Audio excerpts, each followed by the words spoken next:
La maladie de Parkinson, c'est la deuxième maladie neurodégénérative la plus fréquente après la maladie d'Alzheimer. Elle touche environ en Belgique entre 30 000 et 50 000 patients. C'est une maladie qui commence en général autour de 55-60 ans.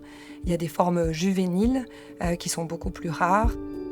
Les plus fréquents, c'est les symptômes moteurs. Et puis on a une série de symptômes non moteurs, dont les troubles du sommeil, justement.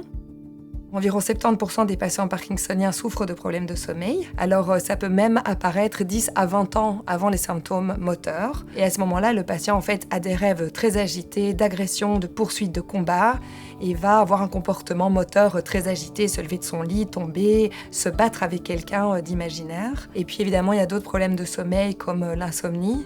C'est clair que les gens qui dorment pas bien vont être plus stressés, plus anxieux. Du coup, avec le Parkinson, ça va aussi induire des complications motrices, beaucoup plus de blocage, beaucoup plus de dyskinésie, de mouvements involontaires. Il y aura plus de fluctuations, donc des traitements plus compliqués à adapter, etc., à cause de ce stress et de cette anxiété.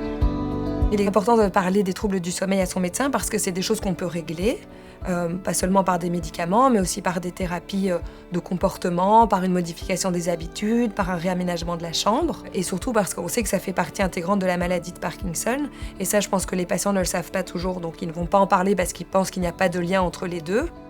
Il existe la journée mondiale du Parkinson, mais ce serait une très bonne idée d'organiser la nuit mondiale du Parkinson pour sensibiliser tous les patients aux symptômes du sommeil, aux pathologies du sommeil dans le cadre de cette maladie de Parkinson, mais aussi pour les médecins traitants, les neurologues, et tous les gens qui gravitent autour des patients parkinsoniens.